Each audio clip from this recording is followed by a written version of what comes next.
presented here for your consideration the notion that the ordinary people surrounding you every day, on the street, the bus, at the post office, or the trendy evening venue, are, in fact, far from ordinary.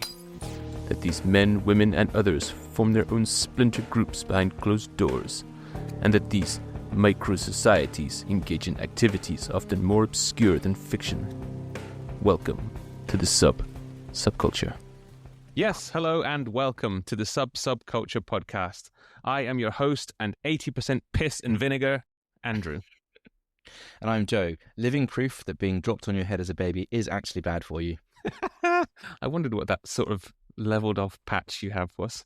Yeah, it's a shame they didn't drop me straight down. It's on the side. I look like Will.i.am. There's a great big 90-degree dent in somewhere in my right hemisphere. Just straight away storming in and taking down Will.i.am for no particular reason.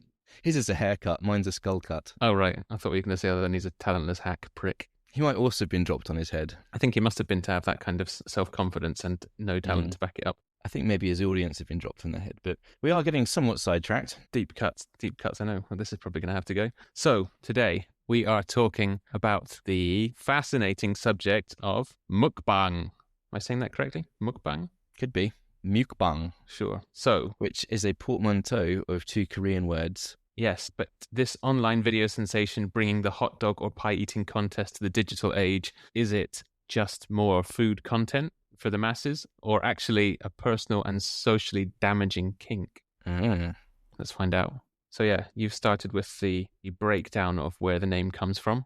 Explain that a bit more, so that you can say the Korean words and not me. Yep, I forgot to write them down. So mukbang is a portmanteau of two Korean words.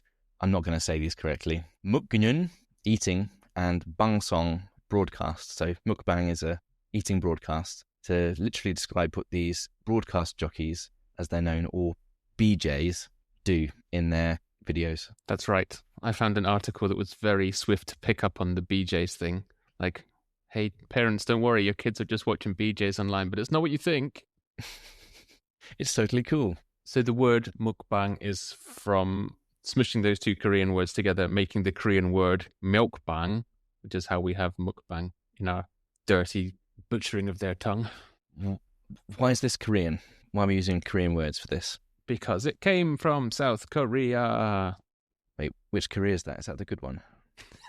Which Korea is that? The good one or the bad one? Which dystopian Korea is that? That's the quote-unquote good one. The not communist one. The communist dystopia or the capitalist dystopia? The latter. It's the capitalist one. Lovely. Yep. Okay, so we've got the etymology of the word. What about your preconceptions before we started this? Did you write them down this time? I did. I was a professional. Again. Two sessions in a row where you're so pro. I am on fire. So my preconceptions for this are relatively small. It's a Korean thing, I got that bit right, where a streamer eats food in front of a camera. And I thought, this is fairly innocent. How could it not be? It's just someone eating food. Boring, yes, but ultimately, I don't really see what the appeal is, but ultimately it can't be too bad. And I was expecting from this research to understand what the appeal in watching someone eat food is, which I think I've got to the bottom of, but it is not what I expected at all. What about you? My only preconception of this came from no knowledge of it whatsoever until you put it on the topics list. That's right, I'm blaming you again. And you wrote next to it, after I said, what's that? And you said, look it up. And that was helpful. But then you wrote, Google it, bro. Yeah. Watching people eat bloody Koreans again. What was the other thing they've done, I wonder, that incurred my wrath? K-pop and baby metal, I think. Okay, that must have been. That's a future topic. There's a teaser. There's a teaser for the far, far future. But yeah, it came up briefly in the ASMR research as well. So that would have been the first time I'd properly heard about it. And that was because the people eating video thing was triggering people's auto-sensory meridian response, ASMR. Well remembered. Giving them the Autonomous. sort of, oh, fuck's sake. Giving them the brain tinglies, the neck tinglies from the crunching and the slurping sounds, which I think a lot of the content, spoiler alert, seems to lean towards. That's used quite heavily in the YouTube tags that I've seen. If you're curious about ASMR, listeners, then check out our very first episode on this topic. That's right. scroll back to episode 1 and see how consistently great the content quality has been. It's certainly been consistent. But apart from that, I didn't know.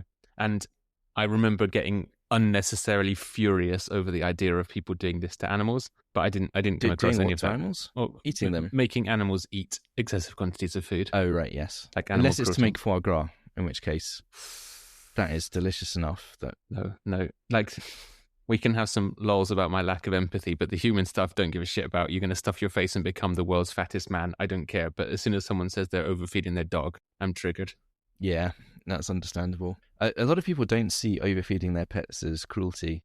They think they're treating them. If they're a bit overweight and you're not doing it on a live stream, like, look, watch my dog eat 16 pork chops, then yeah, people are just not being careful enough what they feed them. But this kind of thing where you sit a camera in front of them and stuff your dog's face, that would be... I already know the answer to this, but is that real? Is that a form of content that's out there? I didn't look it up this time, but it came up in the ASMR research. Ugh. You know what I forgot to actually go and dig into was whether there is drinking mukbang, like people just consuming an excessive amount of water or booze, maybe. I don't see why there wouldn't be. So, listeners, leave us a comment and tell us if you know about drinking mukbang already, because I forgot to do my homework in that particular section.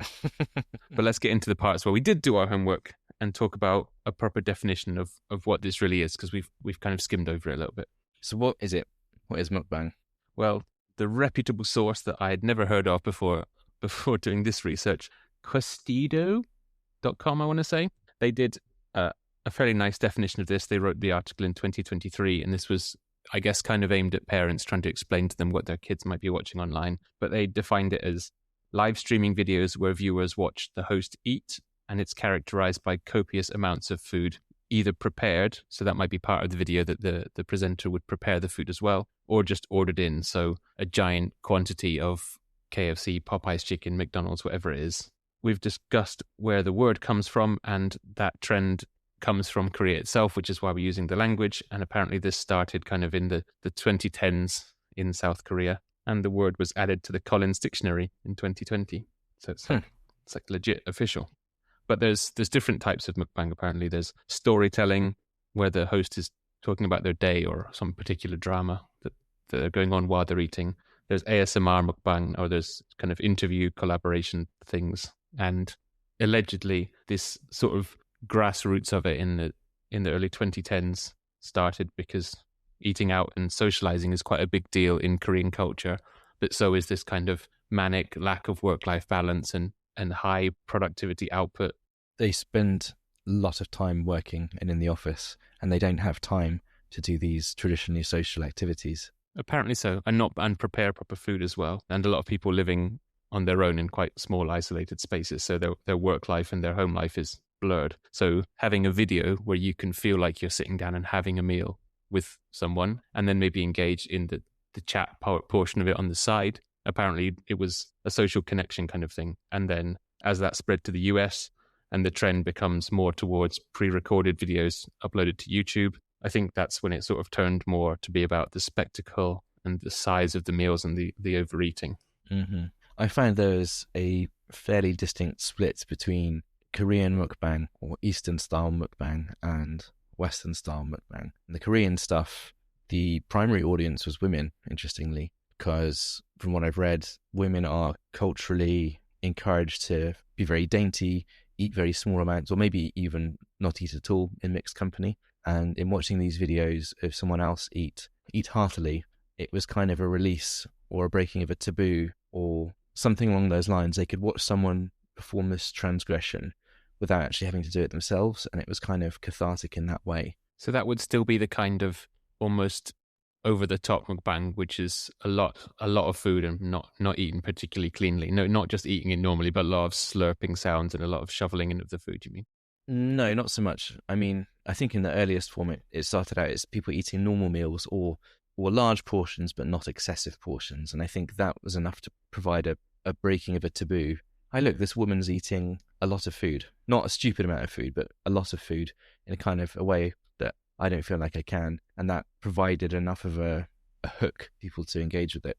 I think I came across someone saying that the original Korean channel for this, of which there was one in particular, African TV, like it looks like African, but with free in the middle, African TV with people live streaming their meals. It was large, but not over the top quantities, and they would be talking through their sort of normal day, and it was much more believable that someone would have managed to eat that quantity. Whereas now the streamers, of course, are thin and beautiful at all times, right? Yeah, the ones, and this is where there's two sides of these videos that are going around now, and I think it's kind of spoiler alert for my later opinions, but it's a self-feeding cycle. But there's people talking about it being a lot of edited and faked now because the presenters are so skinny. They're these petite, demure, relatively attractive girls apparently eating a huge quantity of food, and they would just be fat. They'd have to be fat. Yeah, it would just happen. Yeah. And so they've got ways to avoid the weight gain. A lot of the time, apparently, it's just vomiting, just throwing it back up after they've finished. I think there's also camera trickery involved. It seems like a lot of the videos, they take the food onto their plates out of sight and then probably don't eat the full amount or spread it out over time. I even saw some videos that had disclaimers saying this actually wasn't done in one take. Don't try and do this yourself. Okay, that sounds almost borderline responsible. Almost. You should see the rest of the video, though. Well, actually, speaking of responsibility, China, of all places, I think we said this in the ASMR episode as well, but they've made moves to ban mukbang type content because it's against their anti-food waste policies, their clean plate initiative, because it does generate a huge amount of food waste, either from people faking it or just it's an excessive quantity of food being consumed. So they're trying to cut back on people even being able to see this content because it promotes unhealthy habits. Once again, I'm disturbed to find myself siding with the authoritarian Chinese government. Under who you lived and worked for at least a year. For a year, yes, without any diplomatic incidents, and only minor brainwashing. Yeah, true. Oh yeah, I've been coded. I'm a sleeper agent, and I didn't even know. Oh well, good noodles. Really deep sleep. All hail Jackie Chan, King of China. It's from Hong Kong, which is China. Anyway, just gonna let that sit there. Yep, it's technically true, or is it? Taking acid on Taiwan. Yeah, no. As soon as you get into the YouTube rabbit hole of mukbang, I think you find that there are controversies and streamer faking type videos almost as much as there is the content itself. And so this is where you're talking about people faking mukbang videos for the sake of getting the views of mukbang videos, which I don't actually understand itself really, the appeal of it. But they, as you said, they're doing things like the camera's at a certain angle to make the amount of food look bigger or the plate look larger, or they are cutting the videos to make it look like they're eating it, but they spit it out off to one side. They've got a bin underneath it, the table that they can quickly dispose of it. Or they do these quick cuts where mostly what you see is the person putting the food into their mouth and maybe a bit of chewing, and then it cuts to them doing the same thing again. It seems like it's for the sake of saving time, but actually it's because they never swallow any of that stuff. So how has it changed from eating large meals but humanly possible to eating such big meals that they have to fake it? What's going on here? Why would anyone want to see this? The Americans got involved. It seemed to be when it spread or became international that this kind of over-the-top spectacle became more of a thing. I think that's what my extensive research suggested. It seems to me that there's a few things going on with the total excess. One, the algorithm, the almighty algorithm, praise be to the algorithm, rewards just extreme attention-grabbing content. So especially in the West, whatever surfaces at the top of the algorithm is usually some sort of attention-grabby, extreme nonsense. And there also seems to be people that like watching other people overeat, for whatever reason. And there are people that like watching people basically destroy themselves or do very unhealthy things, which again, the streamers just respond to what works for the algorithm. And they're like, I better do more of this, bigger portions, and I get more of an audience, more engagement, more views, the almighty view, always being courted. Yep. It's all, maybe it started out as one thing and you got the views because it triggered that sort of social isolation in one certain culture. But now it really is just clickbait fodder, and who can get to the top of the list with the most tacky thumbnail. It's a lot of brightly colored foods, giant portions of ramen, and people eating in ways that humans don't eat like that, taking 2 Taco Bell burritos, smashing them together, covering them in 3 different buckets of sauce, and then stuffing such a large amount into their mouth that it's hanging out. Just the sounds, the visuals, it's all really disgusting. It's like watching a pig eat and hearing it, but you've got headphones on and you can't escape it. Like I had to switch some of it off. I found it so gross. Even the little clips of it, it made my stomach turn. The ASMR mukbang is particularly disgusting. That sounds of eating and people with food hanging out of their faces as they slurp and chomp through it. Oh, it's horrendous. Some of the sources said that's part of the sexualization of it as well. It's not an accident that they've got these creamy sauces dripping off of their face and all over their fingers that they're holding up close to the camera and dripping down their lips and stuff. But there was nothing sexual about that to me. It was just fucking rank. That's because you don't have a food fetish. I don't think or so. A stuffing fetish or a feeding fetish. Although I will speak out in defense of it in the smallest possible way, in that doing the research for mukbang made me feel unhealthy just watching it. And the last 2 days, I got up in the morning and went for a run one day and to the gym the next day because I felt so horrible watching this shit. I don't want this to be me. I've got to get thin. Do you think the streamers enjoy making this content? I think they enjoy the attention from it, which is the driving force of a streamer, right? They're attention whores. In fact, I think this content has absolutely no appeal to most people producing it. They just do it because it gets engagement. I just don't see what's enjoyable about, we all like eating a hearty meal, sure, and getting paid for that. I guess so. I guess you can enjoy doing that. That seems like a simple value proposition. But faking massive consumption, throwing it away, vomiting later, which is kind of an open secret in mukbang creator communities, apparently. Why would anyone enjoy that? I don't think it's enjoyable.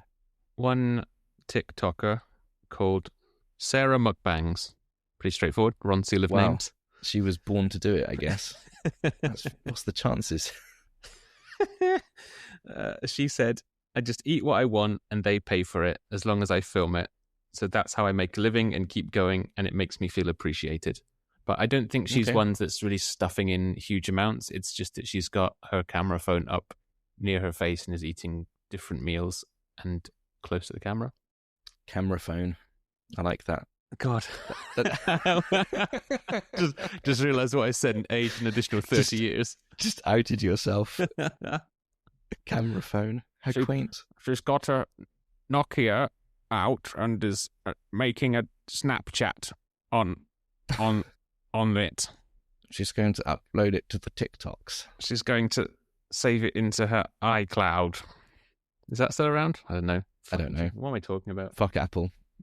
So you've touched on why would the content creators make it, but why do people watch it? Why do people do it? Well, yeah, why do they do it? Why do they watch it? Why do people engage with it? Why any of it? So that's a driving question here.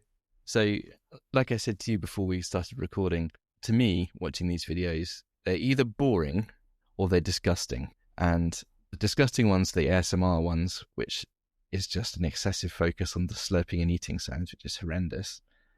And the boring ones are people just working their way through large, very large meals, impossibly large meals, not necessarily in a really disgusting way with it hanging out of their face as they stare into the camera, but just working through it over the course of an hour or an hour and a half, some of these videos. And they just have these boring conversations about shitty Reddit drama or their shitty lives, or it's just noise filler. So I think whatever's appealing about this video, it must be something else, because it is not the storytelling, because that's shit. There's nothing interesting about that video. I think this stuff has to be the sexual fetish content, because there's no other explanation to me, unless it's still appealing to loneliness, I guess. In which case, why does it have to be a massive amount of food?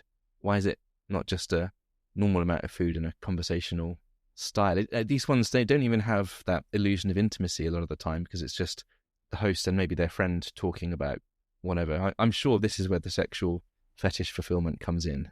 There's been some proper psychological studies on it. Have I still got one open here? Yes, I do. From the National Library of Medicine, which is the spectrum of motivations behind watching mukbang videos and its health effect on its viewers, a review. Interesting. Whew. That sounds like this is going to make the point I was trying to make, but much better. What a title. I mean, I'm not going to read the whole thing because it's a bit dull, but there have been a few other ones. Give us some highlights. In the Springer Medizin.de, that was a German one, The Psychology of Mukbang. But the Psychology of Mukbang, ja. Oft pust das in mein Mukbang. Auf die Schnitzel. It's awesome. So, sorry. I couldn't think of a quintessentially German food off the top of my head.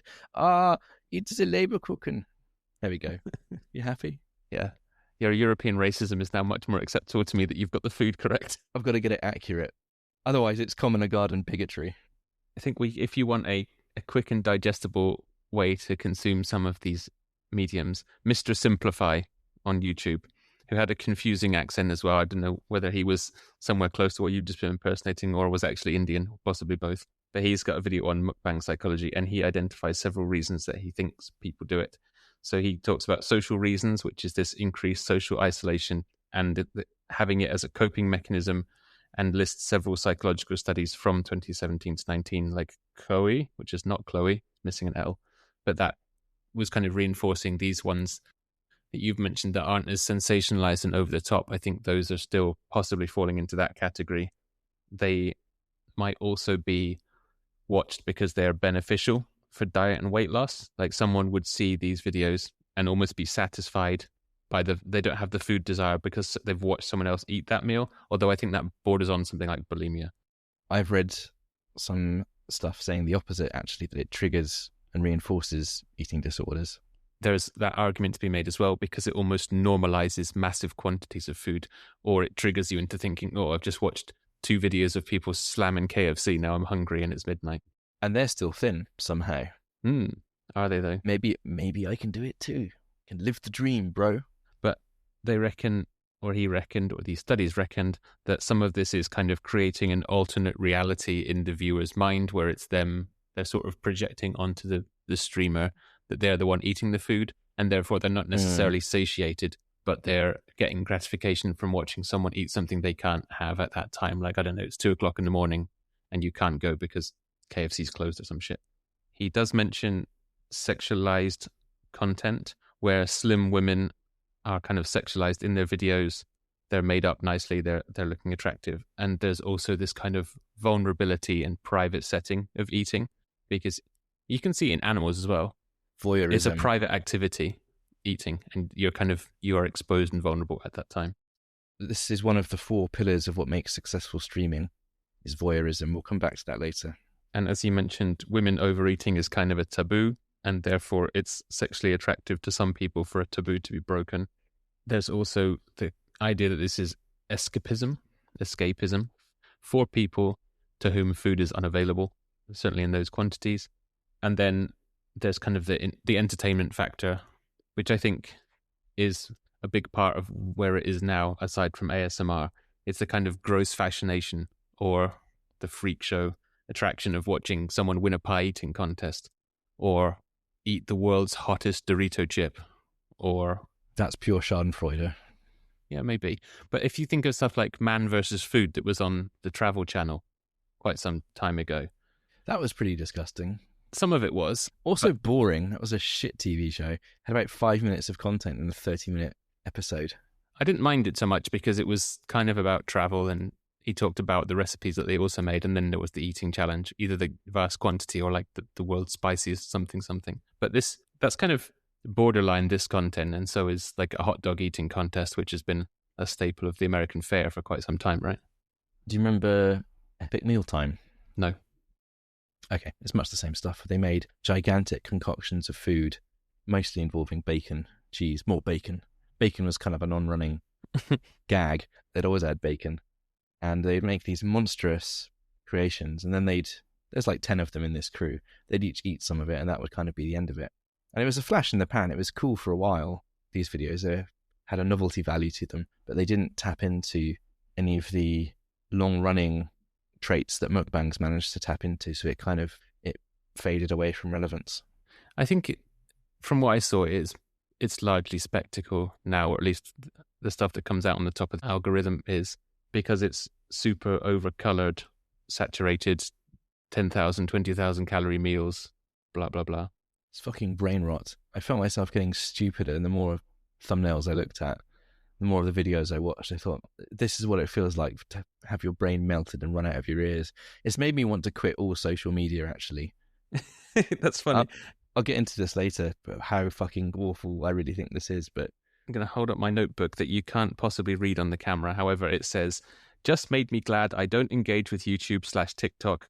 Culture of being exposed to every idiot with a camera. There you go. With a camera phone. with a Motorola Razr flip phone. The streamer's choice. Front and rear facing cameras. Fuck's sake. Fucking boomer. So yeah, those are some of the reasons that Mr. Simplify has scientific evidence for people watching it. Mm-hmm. And maybe just the classic or the typical appeal. Why does anyone watch any kind of streamers? Because as you've identified, to us non-invested people, they're just fucking boring. But some people just do become connected to their favorite streamers, or kind of invested in their boring ass stories, and they create, which also came up in ASMR, they became this parasocial relationship where the viewer is projecting onto the streamer and not thinks that they are, but on some level they kind of connect with them as a friend, or they think they are. Here's the definition of parasocial: denoting a relationship characterized by a one-sided, unreciprocated sense of intimacy felt by a fan or follower for a well-known or prominent figure, typically a media celebrity, in which the fan or follower comes to feel that they know the celebrity as a friend. Yep, exactly. So if they're talking about their day as they're eating a giant quantity of ramen, then they're fostering this, and it gets them views, which leads them to get ad media revenue, so they continue doing it. So Mukbang streaming is much like any other kind of streaming, I think. It's just the content is varied slightly, but when you've got gaming streamers and you've got e-girls and you've got OnlyFans and all this kind of stuff, it all relies on these four things. The four pillars of successful streaming are loneliness relief is one of them. So parasocial intimacy, as we talked about. Voyeurism, as we already mentioned as well. Watching private behavior that you shouldn't really be seeing. Status addiction is the third one. So this is something I wasn't really aware of, but as a viewer in one of these streams, you can type comments in the chat, you can make a donation, you can do these things, and I often wonder, why do people do that? What a waste of money. But if the streamer calls you out and says, oh, thank you, Dr. Big Dick, for your $5 donation, that's so generous, then you get this kind of status boost. Like, oh shit, someone with high status, at least in your eyes, has acknowledged you, and that elevates you, and it puts you above the other little turds in the anonymous shit heap. And this status currency, this status addiction, is kind of one of the major fuels in what makes streaming even work, which is why they interact with their fans. Yep, yeah. Oh, Bono Garage 67 got mentioned on my stream. Yeah. So excited. And the fourth one is watching someone do what you can't do or won't do. So watching someone self-destruct or react stupidly to stuff, or extreme competence, people being really good at things that you couldn't be good at. That's quite interesting. Extreme beauty, extreme sexual availability, all this kind of stuff. People doing things to themselves. And there's another dark side to this, which I guess we'll get into more later, but there's a relationship between the streamer, who seems to have the power on the surface, but it's also the audience kind of directs them what to do. And the streamer does what the audience wants to get more money. And so they degrade themselves because the audience will pay for it. And the audience degrades themselves by paying for this garbage from someone that doesn't give a fuck about them. And it's just mutual degradation, and the viewers get status nuggets, the creators get money and attention, and the platform gets revenue. The platform's the ultimate winner. The platform's the ultimate winner. Just like the music producer's the ultimate winner in that. But that's been the argument that's been made about the entertainment industry for fucking 100 years. You're the clown that dances for the people. You don't have the power. They're telling you what to do, and you rely on them as much as that they rely on you, and all this all this garbage. That's true. As we've said before, human nature hasn't changed. We just put it in a slightly different environment that rewards slightly different things more or less. And you get these Jammed in our faces now. fucking things popping out. So I checked some Reddit comments around why do people do this? Why do people watch it? And someone said almost exactly what you said on the last point there around seeing someone do what you can't do is part of the reason some people would go to it. And this was a good quote from Reddit user Big Nerd spelt with a 3. That's cool. Big Nerd. Love a good 3 instead of an E. That proves you've got nerd tight. Yeah. Nerd credentials. Nerd creds, that's it. Creds also with a 3. So we have to maybe take what he says here with a pinch of salt, because the first thing is my wife, he says, so who knows? My sock puppet / read as me. My wife loves it. She explained it to me saying, it's what I want to do. I want to eat 15 tacos and 3 quesadillas, but I can't. So instead I get the gratification from the videos. It's just a plus that they're usually talking about drama during them. Okay. Interesting.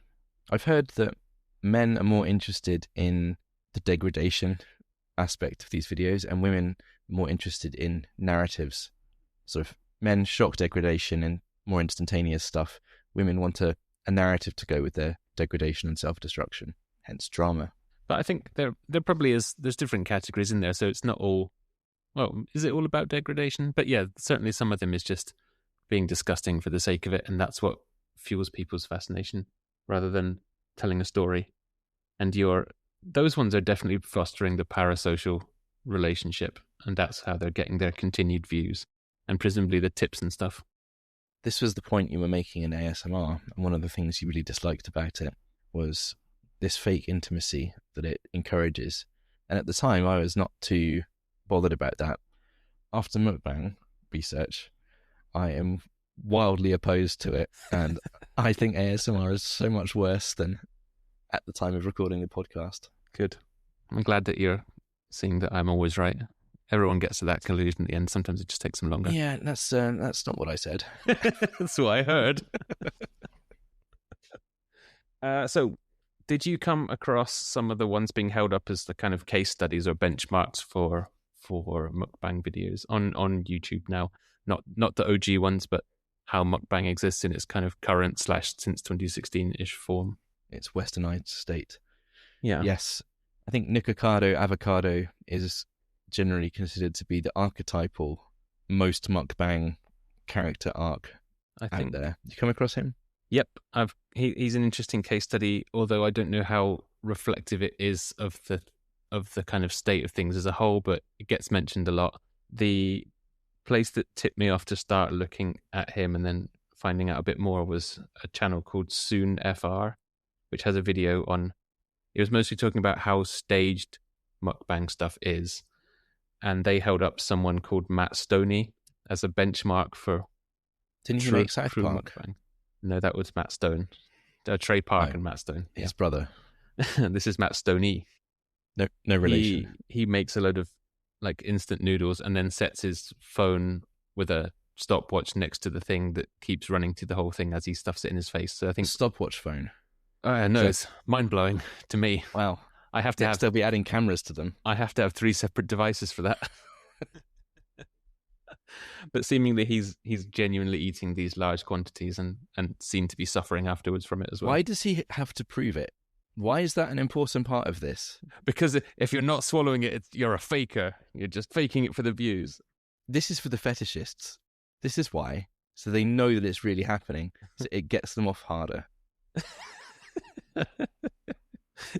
I would like to say no one's getting off from mukbang, but there obviously are people.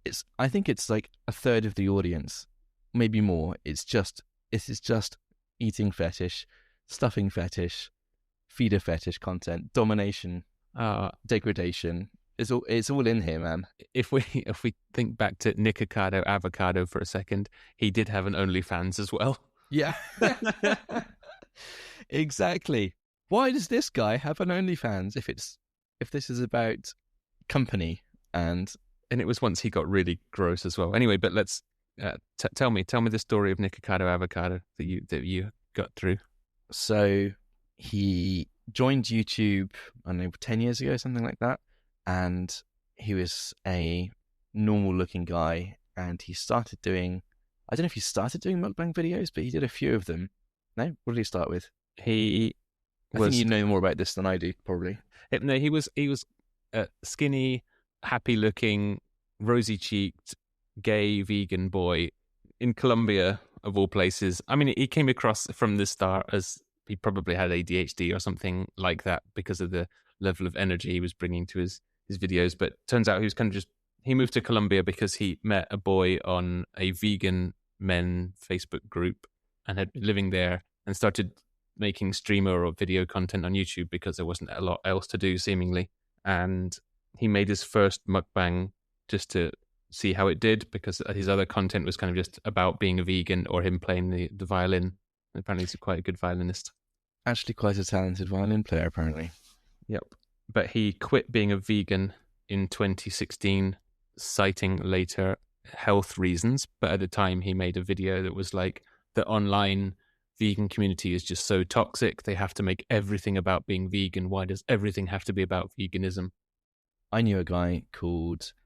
Vegan Steve? No. I can't remember the name.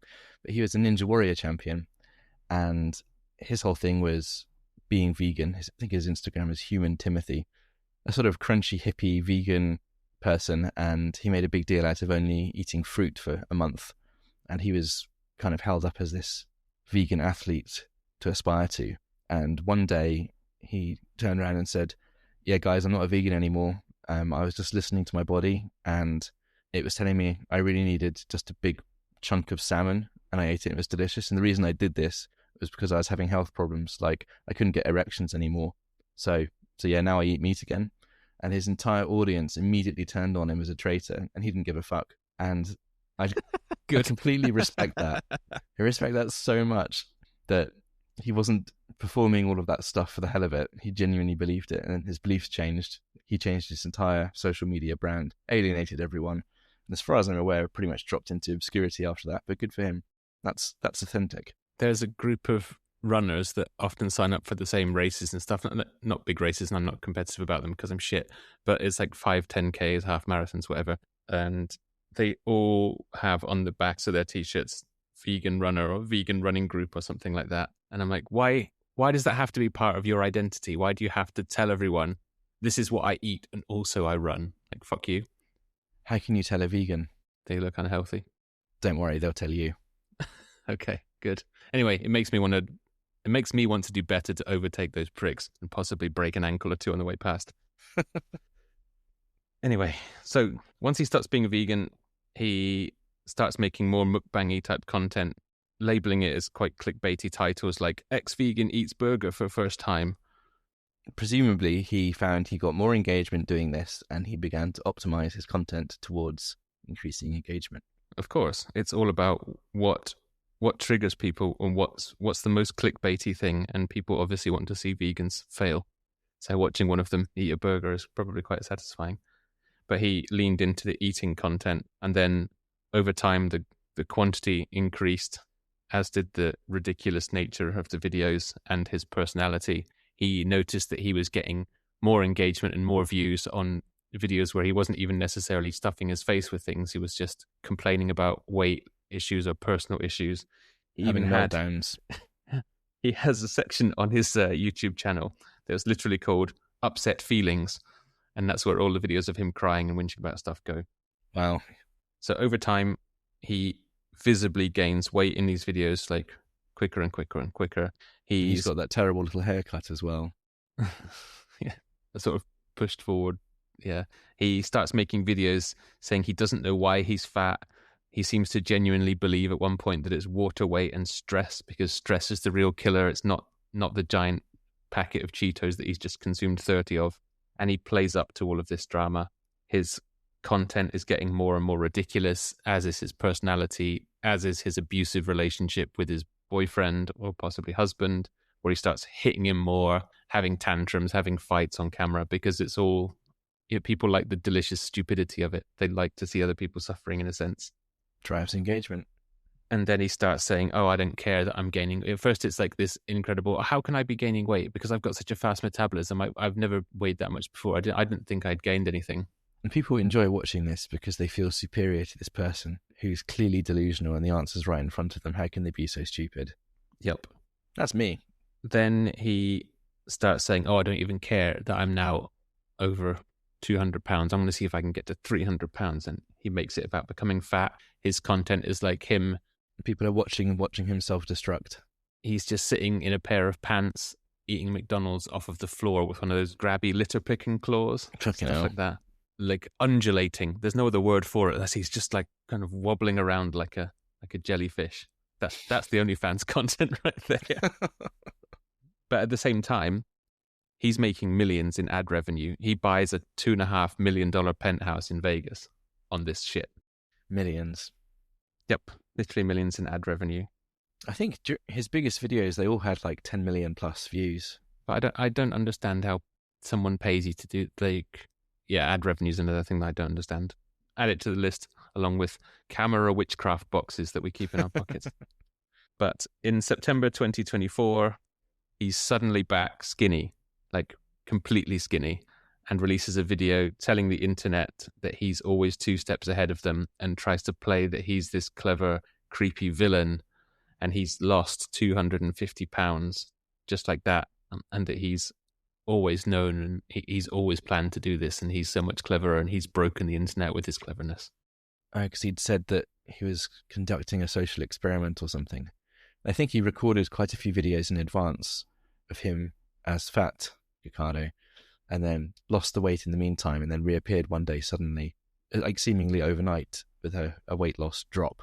Yep. It's an interesting stunt. Exactly. And so he's backloaded these recordings that are really ridiculous, like him sitting next to these obscenely fat people and pouring in like liquid cheese into their faces and stuff like this. But he had such a backlog of those because he later posted a video saying that he had been on a diet for 800 days. About 2 years, yeah. Which was how he managed to suddenly be skinny. Had also been on, clearly, Ozempic for that time, which is the magic weight loss drug now. And he'd also had a bunch of surgery to remove loose skin, supposedly, rather than fat. Oh, yeah. I mean, if you've got millions, he probably did have surgery to assist it. But then he posts a lot of like really gross content of his skin reduction surgery on the way as well, to show how much he had lying around that needed to be. 10 pounds removed. If he lost 250 pounds, he lost more than either of us currently weigh. Yeah. We're not light people. What did you call me the other week? A fat sack of shit? Yeah, that's my favourite term of endearment. But yeah, so interesting case study. He claims that he's an actor. It was all a character that he was playing. He was never that horrible. He did go to acting school. Apparently so. He always wanted to be on Broadway. But I think, I don't know if I fully buy into either of those narratives. I think he was a bit of a prick. He did start gaining weight. And then maybe somewhere along the way, he was like, oh, I need to change something about this. And I'm going to try and milk it this way around as well. Yeah, throw another PR stunt. I mean, whether you believe his narrative or not, the outcome is much the same. He still made the content, and it was, held up as classic mukbang at the time. Yeah, and whether he planned to do this weight loss stunt or not, or whether it just came about one day, doesn't really make any difference. Who cares? It's not some big gotcha moment that vindicates him somehow. No, he's definitely tried to play it off as cleverer than he is. As a social experiment, so it's okay, right? Because the monologue that he gives when he's skinny again, he'd apparently already done partway through being fat anyway. So it's like, oh, look, I recorded this 2 years ago. See, I already knew. But that would be like me going and reading something from the ASMR episode now and saying, look, I knew I was going to say that. Yeah, true. That doesn't prove much either. I saw one comment on a video about his downfall, which I watched, saying that people only cared about him when he was destroying himself, which is interesting. I think that probably summarizes the whole, or at least a good portion of this content, right? You're watching someone do something destructive, self-destructive. Whether it's real or not, you're watching it for that reason. Watching them get healthy or eat healthy doesn't do it for people. Ooh, watch me eat this small salad. If you make it ASMR content, someone will watch it. Mr. Simplify says, streamers typically use high-def sounds, communicate a lot with viewers to describe their meals as they are crunching through the vegetables. So, is it time? Have we covered it well enough so far? Is it time to talk about dark side? Yes, I think we actually need to get a shifty on, so we should. Mm-hmm. Well, dark sides then. I don't think there's really a light side to this. On the very most surface portion, before you look into it or look too closely, that's people making videos of them eating dinner so other people can share in it. And that's companionship. That's kind of nice. But that is not what mukbang content is about anymore. And I think it's pretty fucked up. Yep, I would agree. I think the only possible light side might have been how this started. Big if true, that it was Yeah. that it was kind of a anti-isolationist stuff from a work-centric culture. But now that a lot of the content is made for the American/Western audience, we're a nation, we're a culture of gluttony now and wastefulness, and none of this is anything to do with making people feel less lonely. It's pure spectacle or just sexual fetishism. That's disgusting. Yeah, completely. People have optimized this content for engagement, and they don't care what kind of engagement it is, what ideals it promotes, what it does to themselves, what it does to other people. I think it is purely chasing engagement, and it's just a local niche that does this. There's loads of content that can get engagement, and this is just something anyone can do. And yeah, that's all it is, and it's awful. There's a lot of stuff that comes out of this or that it's linked to that is really quite negative. So aside from the surface level, these people are making themselves fat. I mean, that's their own fucking choice. But there is a societal problem with obesity, and there has been for quite some time.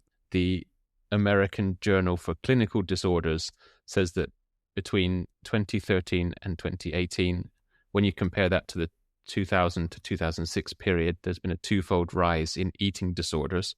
So that would be stuff like bulimia as well, which is, it's all kind of connected. It's not the cause of these things, but it leans on or it triggers a lot of these things, because either you see someone eating that stuff and it normalizes the vast quantities and feeds into obesity, or it's actually triggering for people with bulimia who feel so disgusted by watching it that they'll go and throw up after seeing mukbang videos, or the performers themselves end up with an eating disorder because they have to try and purge out of one way or the other if they are actually consuming this amount of food.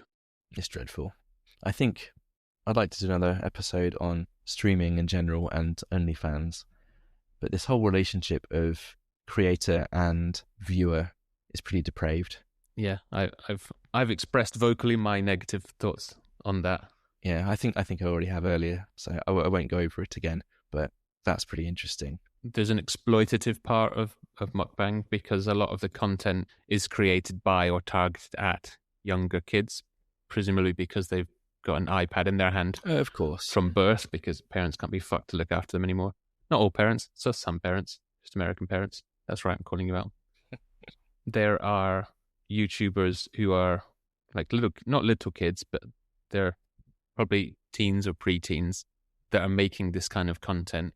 But that's a terrible way to let your child grow up, especially when you realize that someone has to be on the other end of the camera, and that's going to be the parents. The parents are as fueled by this chasing views and assumed celebrity status for fucking idiots on YouTube that they are promoting their kid overeating or in just having a disgusting lifestyle because they think they're going to get rich off of it.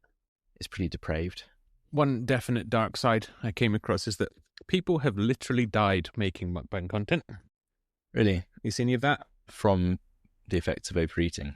So in 2021, this came from that same Custodio article, but in 2021, an Italian streamer died as a result of overeating. He was a mukbang content creator, and it was found that his stomach had basically burst. No, he had a heart attack, actually, that guy, sorry. That's the guy that had a heart attack. Links to his caloric intake. If only he'd decided to vomit or lie like a good mukbang streamer. Like a smart, savvy streamer. Entrepreneur. And then in an August 2024 article on canwediscussit.substack. 24-year-old, or it was mentioned that 24-year-old Pan Ji-King in China died midstream on making mukbang stuff, whose stomach had literally exploded. Think of the engagement he must have got. Totally worth it. Yeah, so that was the peak of someone's fucking climax watching his stuff. Like when Literally he his actually keeled moment of over. death. Yeah. Jesus, that's dark. I think that's what I find so disgusting about all of this on a fundamental existential level, is that not only is it a reflection of social degeneracy, it is caused by social degeneracy and it rewards social degeneracy. It's just terrible. It's now also like a self-fulfilling cycle, because not only are these content creators getting views from people's fascination or morbid curiosity with what they're doing, there's just as many people coming out and going, this kind of content's disgusting, and their whole video stream is them talking down about mukbang, but also showing clips of it, which then fuels people who watch it to go and watch the content and then come back and make their own videos to say how disgusting it is, to then go back and watch They all participate in this ecosystem. Yep. Of watching other people live their lives. The other big question, unless you've got more dark side to throw in here. No. So, the other big question. The question. Is it sexual? Is it sexual? That's the one. What do you think? I will defer to a quote from a Reddit user with a fucking horrendous name. So well done, guy. You did it. This is from Reddit user Baphomet's menstrual jizz. All fetishes is just things that aren't culturally considered sexual being sexualized. There's going to be a fetish about everything. Yeah, that's the definition of fetish. So by that fairly standard definition, yes, there is a sexual element to this, and someone's getting off on this because some people have a sexual interest in people being fed, people overeating, and people treating food as a sexualized object and having, as I mentioned before, like this kind of provocative sauce dripping down your face kind of suggestiveness to the content. Let's talk about the stuffing fetish. Must we? Yes, we must.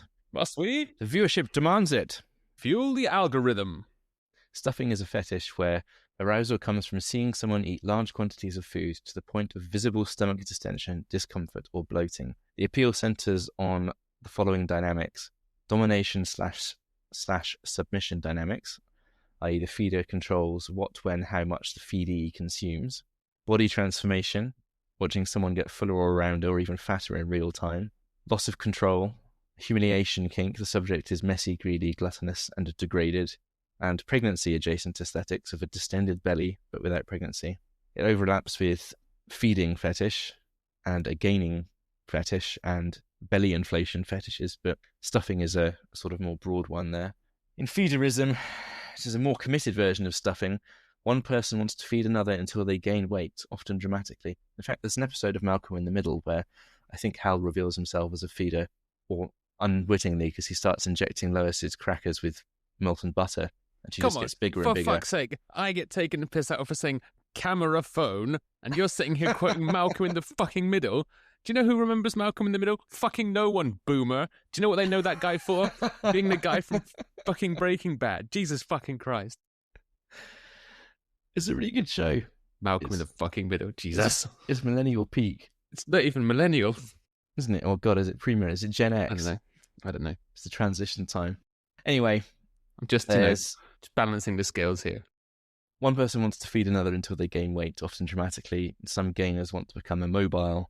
That's the extreme tail. It gives mukbang streamers a financial incentive to keep escalating, because extreme gain is fetish content gold. There's ASMR fetishism, so correlations with lip smacking, mouth sounds, slurping, whispering, positive affirmations delivered intimately. Even you just saying those things triggers me. Like, I don't know. I think the I said onomatopoeia of slurping. No, don't, please. Don't. Sorry. I said it in that episode as well, but I must have the opposite of whatever it's called. I didn't know the word at the time, but it makes me cringe hearing the eating sounds played into headphones or projected on videos with 4K sound. With the gain cranked way up and the mic right at them. It is awful. I don't even have a neurological aversion to it, and it's still awful. And finally, a messy fetish / sploshing, as it's known, which is arousal from food smeared on the body, face stuffing, being covered in liquids or sticky substances, exactly as you mentioned earlier, losing composure or dignity. And mukbang overlaps because it already involves food, liquids, and sensory mess. And there's some other ones as well, like obedience and control and whatever. That's How did everyone that listens to this know that you were going to be the one that came into all the fetishes and knew where all the sexual fetishes were? It's a hobby of mine. Study these. To study them, yeah. For research use only, of course. I can see that pile of tissues behind you where you've been studying really hard. Who knows? Yeah. So basically, is it sexual? Not intrinsically necessarily, but the vast majority of content out there can be viewed through a sexual lens, and I suspect a lot of the views, maybe even the majority, come from sexually motivated viewers. Let's say it doesn't have to be. However, in the great race for more views, the wider you cast your net and hit more of these kind of appeals to certain niches for mukbang content, the more views you're going to get. So that someone out there is getting their rocks off to this. So if you're a female, you can basically present yourself in a perceived sexually attractive way, and your viewership is probably going to go up. Presumably it's true if you've reversed the genders as well, but supposedly it's more men viewers and more female content creators. But you made a very good point there I wanted to add to, which was, I don't think mukbang content creators have any values. I don't think they're trying to promote any ideals. There's not a particular principle or even, something like, I'm going to think of an example, but this isn't for a cause. You're not eating 10,000 calories worth of McDonald's to save the pandas. No. And it doesn't have any rules, and it doesn't have any particular thing. The content on the surface is so nothingy. There's nothing that binds these people together to want to do this particularly. They're not achieving any goals or ideals. Like someone that's making motorsport content, it's about cars and racing and some of that excitement, and it's based on cars. People might enjoy it for other stuff, but their goal is to make car content. I think the mukbang creator goal is to get views, and mukbang is just the tool to do it, which again is why I think it just leans into this sexual stuff completely, because it doesn't matter. This is not like some of the things we've talked about before about furries, where there's enough of an element that is not sexual that some people can genuinely enjoy it for its non-sexual elements and other people enjoy the sexual elements. This is just doing whatever gets the most views. That's all it is. It's entirely online.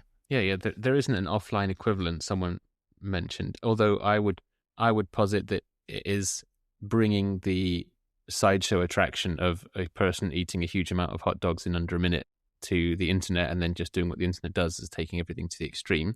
But platform it for a massive audience. Yeah, shove it in everyone's face. People make millions out of this shit.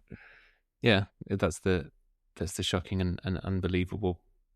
But it's almost like if you're a mukbang content creator, you're already degrading yourself to some extent. Like you can't put that on your CV and walk into a normal job and say, "What have you been doing for the last 5 years?" "I've been making mukbang content." That no one's going to think, "Oh, that's pretty normal. That's fine." It's all gross.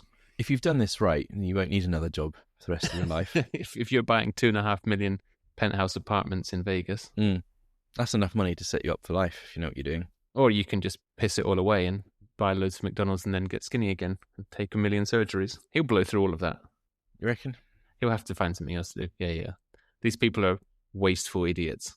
I've never seen a streamer decide, I'm successful enough, I've made enough money, I'm going to quit the game and I'm going to buy my freedom and do whatever I want to do. Because I think the value system is totally different from my value system. I think they're addicted to it. They're addicted to the pseudo fame, the attention, yeah, the pseudo status. Quite a lot of attention whoring in any streaming. But you're right. Let's park that for an entirely streaming based episode. We'll get no holds barred takedown of streamers. Yeah, we'll get to it. So, would you be into this? I will answer your question with some choice or common mukbang titles from a very, very quick search on YouTube. Like, this is top page stuff, and you can decide whether this is something that you think I would be into. I mean, I know, but go on. This one, I'm going to just read it as it is, because this is probably, it's all just made so that it comes up in the algorithm and hit as many keywords as possible. ASMR mukbang, fast food, Big Mac, chicken nuggets, onion rings, chicken sandwich, wings, fries. That's the name of the video. Wow, so coherent. ASMR mukbang, convenience store food, fire noodle, hot dog, gimp bag, tong tang eating sound. This is the exact style of a porn video name. This is the sound of someone having a stroke as they write it. This is everything you can expect in this video in 9 convenient tags. Random silver food ASMR mukbang, rainbow food mukbang. And this one is almost a sentence. My girlfriend tried... No, sorry, I'm doing it wrong. It's all in caps. My girlfriend tried spicy noodles today, mukbang ASMR eating.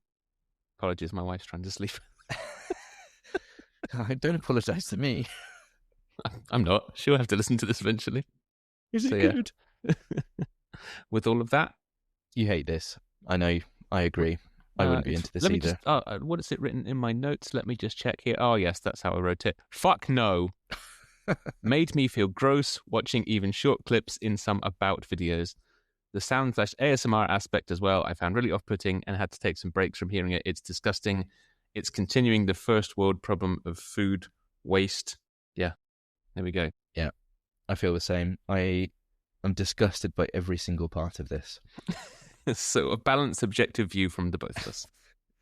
From the sounds, from the way they optimize for more viewers, people that watch it.